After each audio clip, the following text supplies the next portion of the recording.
नमस्कार साथियों, संस्कृति आईएएस के यूट्यूब चैनल पर आप सभी का स्वागत है। मैं हूं चंद्रशेखर। आज हम बात करने वाले हैं अमेजन वर्षा वन के बारे में। अमेजन वर्षा वन जो पृथ्वी का फेफड़ा कहा जाता है, दरअसल वहां पर पर्यावरण के क्षेत्र में जो कार्य करने वाले लोग हैं, लगातार उनकी डेथ हो रही है और डेथ को लेकर के एक रिपोर्ट प्रकाशित हुई है। इस रिपोर्ट में जो खुलासे किए गए हैं और जो बातें बताई गई हैं वो पूरी दुनिया के लिए चौंकाने वाले हैं। तो क्या कुछ बातें हैं और क्या कुछ आंकड़ा बताया गया है, उन सभी बातों को देखेंगे, समझेंगे। उससे पहले एक ज़रूरी सूचना आप लोगों तक प्रेषित करना है। ये देखिए, दिल्ली केंद्र पर 3 अक्टूबर शाम 3 बजे संस्कृति आईएएस का एक कार्यशाला आयोजित किया जाएगा। कार्यशाला का मतलब एक फाउंडेशन कोर्स लॉन्च किया गया है और इस फाउंडेशन कोर्स में आप जा सकते हैं, देख सकते हैं और उसके बाद जो आपका डिसीजन हो, निर्णय हो फाउंडेशन कोर्स लेने से संबंधित। जब मैं फाउंडेशन कोर्स की बात कर रहा हूं तो इसमें प्रारंभिक परीक्षा और मुख्य परीक्षा दोनों शामिल है, अर्थात दोनों की तैयारी कराई जाएगी। यह हाइब्रिड क्लास होगी। हाइब्रिड का मतलब ये है कि ऑफलाइन क्लास चलेगी और उसी का रिकॉर्डेड फॉर्म आप लोगों को दिया जाएगा। कहने का मतलब ये है कि कोई काट छांट यहाँ पर नहीं होगी। ये चेहरे हैं, चेहरे आप देख रहे हैं, आप लोगों को पता है एक लंबे समय से ये जो क्षेत्र है या इस क्षेत्र में कार्य करने वाले लोग हैं उनको जानते हैं, समझते हैं। विश्वसनीयता प्रमाणिक है। यहाँ पर देखें 9555 124 124 पर कॉल कर सकते हैं अगर और कुछ आपको जानकारी चाहिए। इसके अलावा व्हाट्सएप नंबर है, इस पर अपनी डिटेल मैसेज कर देंगे या व्हाट्सएप कर देंगे तो आपको जानकारी दे दी जाएगी। और आपके पास तीसरा विकल्प ये है कि आप sanskrithiis.com पर जाएं और वहां पर इससे संबंधित लगभग सभी जानकारियां आप लोगों को मिल जाएंगी। तो अगर आप जानना चाहते हैं तो आप वहां पर भी विजिट कर सकते हैं। इन सभी बातों को समझने के बाद आगे बढ़ते हैं और अपने कंटेंट पर नज़र दौड़ाते हैं। Amazon one of the most dangerous place कहा जा रहा है to be a green defender. Green defender का मतलब ये है कि जो इस क्षेत्र में कार्य करने वाले लोग हैं, चाहे वो पर्यावरणविद हों या कोई ऐसा व्यक्ति जो इस क्षेत्र में कार्य करता है, उसके लिए कहा जा रहा है। ये रिपोर्ट में कहा गया है। ये रिपोर्ट किसके द्वारा प्रकाशित की गई है, इन सभी बातों को हम समझने वाले हैं। यहाँ पर देखें, ये चर्चा में इसलिए है क्योंकि ग्लोबल विटनेस रिपोर्ट एक प्रकाशित की गई है और ये कहा गया है अमेजन सबसे खतरनाक स्थलों में से एक हो गया है उन लोगों के लिए जो पर्यावरण कार्यकर्ता हैं या पर्यावरण रक्षक हैं। अब इसी से संबंधित जब बातों को हम समझ रहे हैं तो यहाँ पर सबसे पहले ये समझना ज़रूरी है कि अमेजन वर्षा वन क्या है और अमेजन वर्षा वन के साथ साथ इसकी उपयोगिता क्या है, या आप ऐसे कह सकते हैं कि पूरे पृथ्वी के लिए या मानव जाति के लिए, संपूर्ण जीवधारियों के लिए इसका क्या महत्व है। तो एक बार सबसे पहले इसको देख लेते हैं। अमेजन वर्षा वन के बारे में बात करें तो इसकी अवस्थिति दक्षिणी अमेरिकी महाद्वीप में है और अमेजन बेसिन इसे कहा जाता है। दुनिया का सबसे बड़ा ये वर्षा वन है, आप ये देख रहे हैं। साथ ही साथ इसके क्षेत्रफल की बात करें तो ये क्षेत्रफल वर्ग किलोमीटर में बताया गया है। साथ ही यहाँ पर इसका विस्तार जो है किन किन देशों में है, तो जो दक्षिण अमेरिका महाद्वीप है उस महाद्वीप के ब्राज़ील में, जहाँ पर 60% क्षेत्रफल यहीं पर देखा जाता है, या 60% अमेजन वर्षा वन का हिस्सा यहाँ पर पेरू में है, बोलीविया में है, यहाँ पर 60%, बोलीविया में है, Colombia, Venezuela, Guyana, Suriname, French Guiana, Ecuador, और इन सभी देशों में ये फैले होने के साथ साथ अधिकांश भाग जो मैंने कहा कि 60% केवल ब्राज़ील में है। ब्राज़ील देश की बात की जा रही है। पेरू की बात करें तो दूसरे नंबर पर आता है, अर्थात 13% क्षेत्र यहाँ पर विस्तारित है। बोलीविया 7.7% क्षेत्र में विस्तारित है, अर्थात यहाँ बोलीविया के क्षेत्र में अमेजन वर्षा वन। इसकी जैव विविधता की बात करें तो जब तक इसकी जैव विविधता को हम समझेंगे नहीं तब तक इसके इम्पोर्टेंस को हम नहीं समझ पाएंगे। तो यहाँ पर जब हम इम्पोर्टेंस की बात कर रहे हैं तो सर्वाधिक स्थलीय पारिस्थितिकी तंत्र की बात की जाए या पौधों के साथ साथ जानवरों की प्रजातियों की बात करें तो पूरे विश्व में जितनी प्रजातियां पाई जाती हैं उनमें से 30% प्रजातियां अकेले अमेजन वर्षा वन में पाई जाती हैं। साथ ही साथ प्रजातियों की सूची कुछ इस प्रकार से है। 2.5 मिलियन कीट की प्रजातियां पाई जाती हैं, 40,000 पौधों की प्रजातियां यहाँ पर हैं, 16,000 वृक्ष की प्रजातियां हैं, 3,000 यहाँ पर मछलियों की प्रजातियां हैं और यहाँ पर ये देखिए 1,300 के करीब जो पक्षी की प्रजातियां हैं यहाँ पर पाई जाती हैं। इन सभी बातों के अलावा 430 प्लस स्तनधारी पाए जाते हैं अलग अलग प्रकार के, 1,000 प्लस उभयचर प्राणी पाए जाते हैं और 400 प्लस यहाँ पर सरीसृप भी पाए जाते हैं। अपने आप में आप कह सकते हैं कि यह क्षेत्र जैव विविधता के लिए बहुत ज़्यादा महत्वपूर्ण है या महत्वपूर्ण स्थान रखता है। यहाँ पर कटाई और जंगल की आग की लगातार घटनाएं देखी गई हैं। 2019 में देखेंगे तो लगभग ये बताया गया था कि 7,500 से अधिक जो घटनाएं थी आग की वो दर्ज की गई थी। स्वाभाविक सी बात है, आग की घटनाएं केवल प्राकृतिक नहीं हैं। तो मैं जब ऐसा कह रहा हूं कि केवल प्राकृतिक नहीं है तो इसमें वो बात निहित है कि प्राकृतिक और मानव जनित दोनों कारण शामिल हैं। तो यहाँ पर प्राकृतिक और मानव जनित कारणों से यहाँ पर आग की घटनाएं देखी जा रही हैं। साथ ही साथ इस बात को लेकर के अब जैव विविधता को लेकर के खतरा उत्पन्न हो गया है, क्योंकि जंगलों की कटाई हो रही है, स्लैश एंड बर्न कृषि की जाती है। इसके अलावा वहाँ के जो संसाधन हैं और वहाँ की जो भूमि है उस भूमि पर कृषि करने के लिए या अतिक्रमण करके, आप ऐसे भी कह सकते हैं, आग इसलिए लगाया जा रहा है कि उन सभी क्षेत्रों पर अधिकार किया जा सके और उन सभी क्षेत्रों पर कृषि किया जा सके। कुछ औद्योगिक क्षेत्र भी हैं जो चाहते हैं कि इन क्षेत्रों में औद्योगिक गतिविधियाँ बढ़ाई जाएँ और इसलिए आर्थिक विकास चूँकि ज़रूरी है तो इसलिए इन वनों का दायरा सीमित होना चाहिए।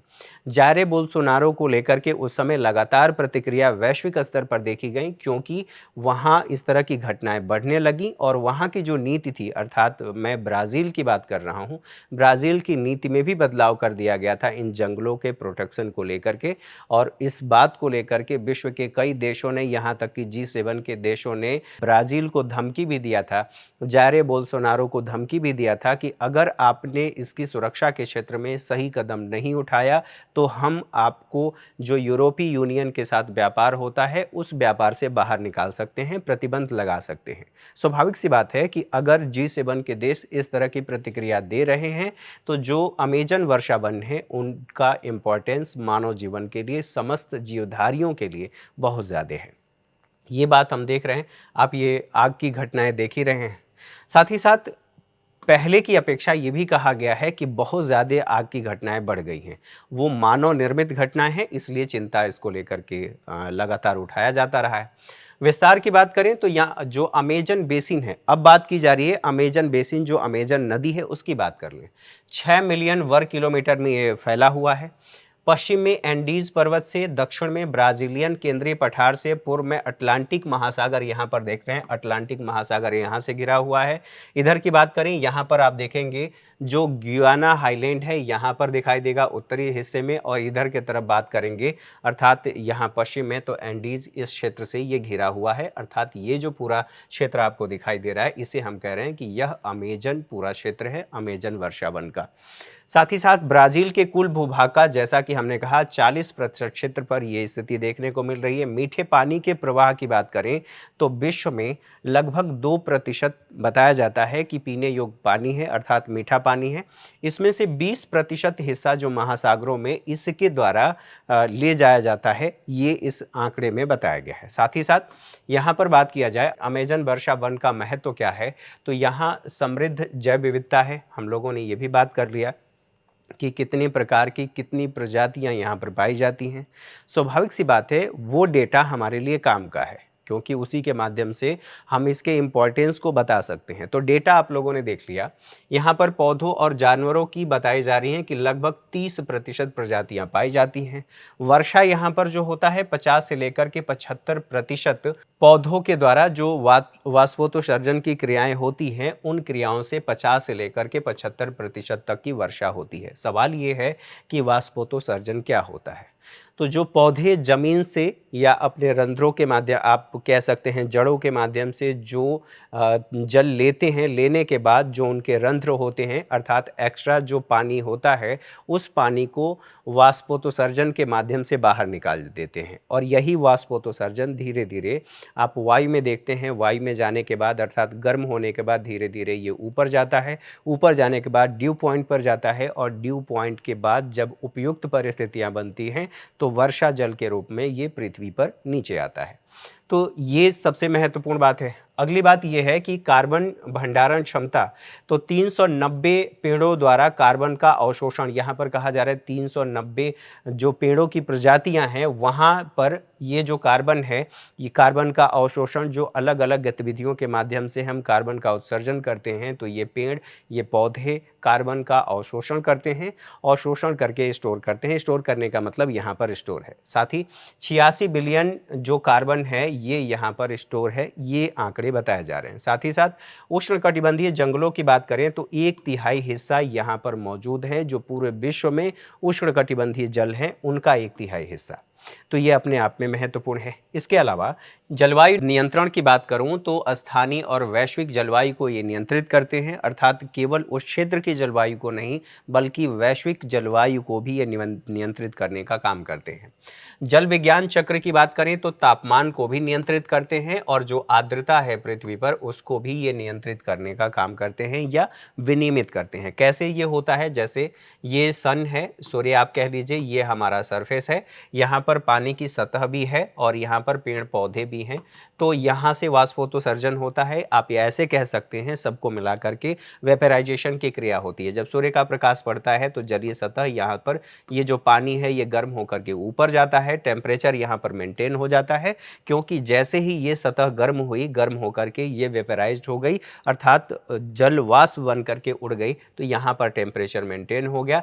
साथ ही साथ जब ये गया तो एक ऊपर जाने के बाद एक निश्चित अवधि के बाद यहाँ पर ये ड्यू पॉइंट अर्थात इनका संघनन होता है। संघनन होने के बाद जब उपयुक्त दशाएं बनती हैं तो उपयुक्त दशाओं के आधार पर यह धीरे धीरे वर्षा जल के रूप में पृथ्वी पर आते हैं, अर्थात वर्षा होती है। तो वर्षा होने से यहाँ पर आर्द्रता भी बनी रहती है और तापमान भी नियंत्रित होता रहता है।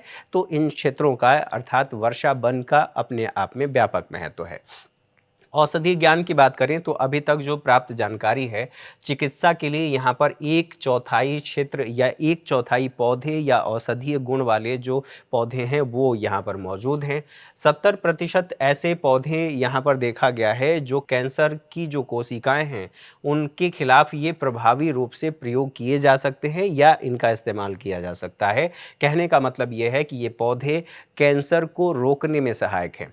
भोजन की बात करें तो भोजन का उपयोग लगभग 80%, अर्थात जो यहाँ पर पौधे हैं उनकी जड़ें विश्व में जो फैली हुई हैं, ये कहा जा रहा है 80% जड़ें अमेजन में पाई जाती हैं या देखी जाती हैं, उनके मूल की बात हो रही है। 300 से अधिक किसानों को ये फल देते हैं और स्थानीय लाभ भी उत्पन्न करते हैं। साथ ही साथ यहाँ पर ये कहा जा रहा है कि ब्रिटिश जो वकालत समूह ग्लोबल विटनेस रिपोर्ट प्रकाशित किया गया है, अब जो हमारी मूल बात थी उन बातों को समझ लेते हैं। यहाँ पर कहा गया है कि ये जो रिपोर्ट प्रकाशित की गई है कि वैश्विक स्तर पर या वहाँ उस क्षेत्र में जो कार्य करने वाले लोग हैं और जो पर्यावरणविद हैं या इससे संबंधित जो हितधारक हैं, उन हितधारकों की हत्याएं हो रही हैं। हत्याएं क्यों हो रही हैं और उनके आंकड़े क्या हैं? हत्याएं इसलिए हो रही हैं क्योंकि ये इस पर्यावरण के विनाश को रोकने के लिए जो अमेजन वर्षा वन है उनके संरक्षण की दिशा में कार्य कर रहे हैं। स्वाभाविक सी बात है कि जो अलग ऐसे हितधारक हैं जो चाहते हैं कि यहाँ पर इंडस्ट्रियल सेक्टर का विकास हो, इस वन का दायरा सीमित हो, हमारी जो अपनी आर्थिक आवश्यकताएं हैं वो पूरी हों, तो उन सभी गतिविधियों को रोकने के लिए जो लोग प्रयास कर रहे हैं उनकी हत्याएं हो रही हैं, वो मारे जा रहे हैं। तो ये कहा जा रहा है जो अमेजन वर्षा वन है वहाँ पर पर्यावरण कार्यकर्ता उन कार्यकर्ताओं के लिए सबसे खतरनाक स्थानों में से एक हो गया है। मौत के आंकड़े ये बताते हैं कि दक्षिण अमेरिका जो महाद्वीप है, अधिकांश जो विस्तार या अधिकांश जो घटनाएं देखी गई हैं यहीं पर देखी गई हैं। वर्ष 2022 में बताया गया है कि लगभग 39 कार्यकर्ता यहाँ पर मारे गए हैं। 2022 में ही ये कहा गया है कि यहाँ पर कुल 177 लोगों की मौत हुई है, अर्थात मारे गए हैं। हर दूसरे दिन अगर इसका आंकड़ा निकाला जाए तो हर दूसरे दिन एक व्यक्ति की मौत हुई है या एक व्यक्ति को मार दिया गया है। ऐसी बातें यहाँ पर इस आंकड़े में बताया गया है। साथ ही साथ ये भी कहा जा रहा है कि विश्व में 5 हत्याओं में से एक अर्थात 22% यहाँ पर देखा गया है। तो ये अपने आप में चौंकाने वाली खबर है। वर्ष 2014 से लेकर के अब तक की बात कही जा रही है कि 296 यहाँ पर मौत हुई हैं।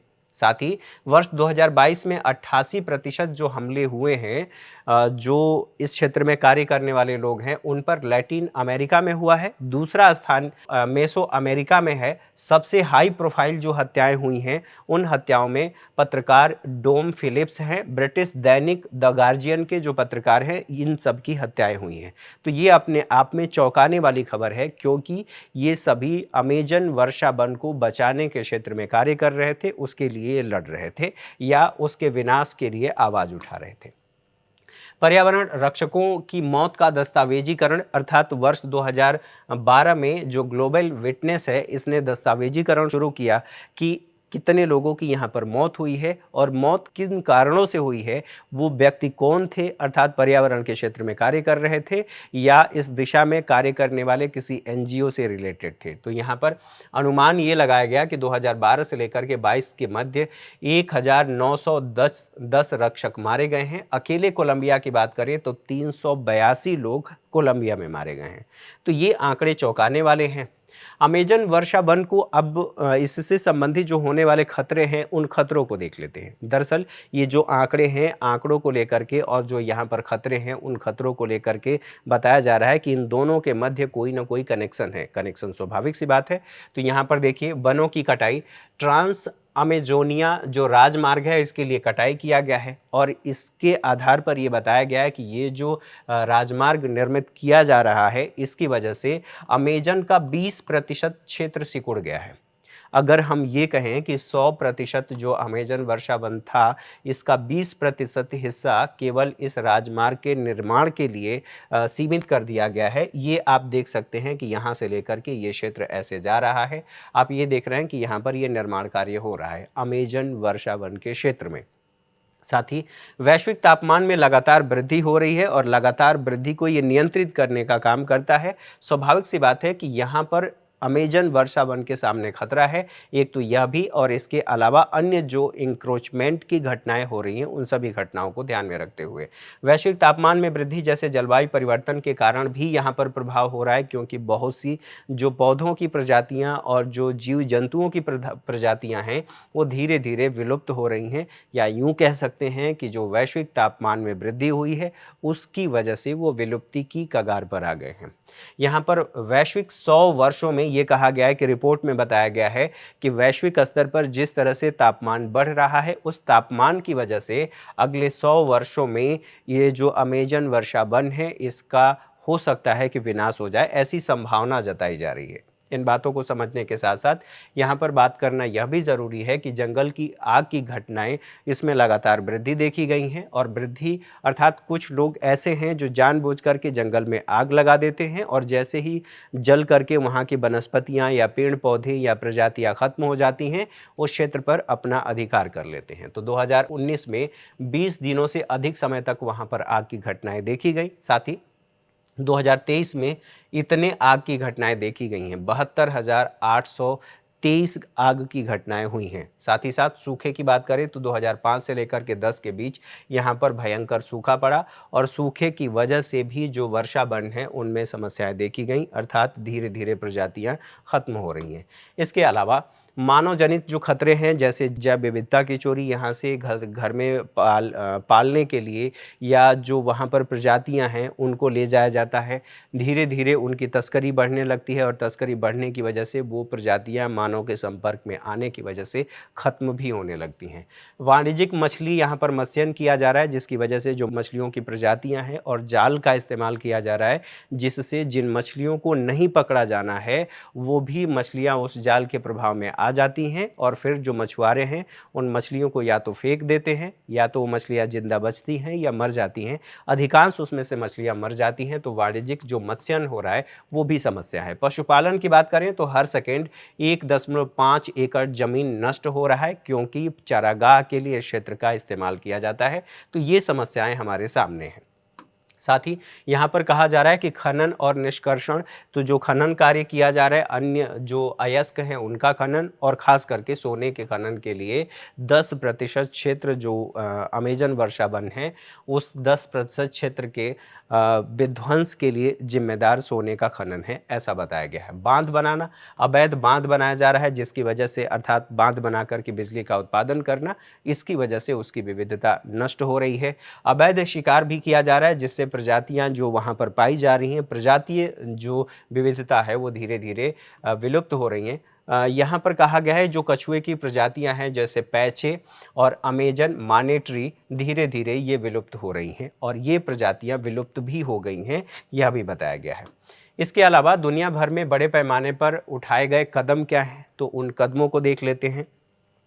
इन कदमों को समझने से पहले कुछ ज़रूरी बातें यह भी हैं कि न केवल विश्व में बल्कि भारत में भी ये आंकड़े बताए गए हैं कि 52 लोगों की हत्या हुई है जो पर्यावरण के क्षेत्र में या पर्यावरण सुरक्षा के क्षेत्र में कार्य करने वाले थे। तो दुनिया भर में बड़े पैमाने पर कौन कौन से कदम उठाए गए हैं अमेजन वर्षा वन को रोकने के लिए? तो जर्मनी और नॉर्वे ने वित्त का आवंटन बंद कर दिया था, अर्थात मैं ब्राज़ील की बात कर रहा हूँ, क्योंकि वहाँ पर जंगल की आग और अवैध अतिक्रमण की घटनाएं देखी गई थी। इसका उद्देश्य ये था कि इनको कटाई को रोकना, जंगलों की कटाई को रोकना। G7 देश जो थे आग से लड़ने के लिए ब्राज़ील के जो राष्ट्रपति जायर बोल्सोनारो थे वहाँ पर $20 मिलियन की सहायता देने की बात हुई थी। उन्होंने कहा था कि हम रोक देंगे, न केवल रोक देंगे बल्कि ये भी कहा था जो यहाँ पर फ्रांस और आयरलैंड ने बोल्सोनारो को धमकी दी थी कि ये जो यूरोपीय यूनियन है इसके व्यापार समझौते से आपको रोक दिया जाएगा या इससे बाहर कर दिया जाएगा। तो ये धमकियां इसलिए दी गई थी ताकि इन समस्याओं का समाधान हो सके। तो इससे संबंधित बातों को आप लोगों ने समझ लिया। अब बात करते हैं जो ये प्रश्न पूछा गया है यूपीएससी 2021 में, इसी से संबंधित प्रश्न पूछा गया है, आप ये देख सकते हैं। साथ ही साथ मुख्य परीक्षा की बात करें तो क्या मुख्य परीक्षा में प्रश्न इससे संबंधित पूछा गया है? तो मुख्य परीक्षा में भी 2019 में इससे संबंधित प्रश्न पूछा गया है। तो इससे ये पता चलता है कि जो टॉपिक है इसका अपना इम्पॉर्टेंस है। ये यूं ही नहीं कराया जा रहा है, केवल आपको जानकारी नहीं देना है, उन सभी बिंदुओं को भी बताना है जो आपकी परीक्षा में काम आ सकता है। तो आज के सेशन में मेरे साथ इतना ही। अगली क्लास में हमारी मुलाकात होगी, तब तक के लिए नमस्कार, ढेर सारी शुभकामनाएं। Thank you for watching. जो प्रश्न है इसका उत्तर आप कमेंट बॉक्स में दे सकते हैं।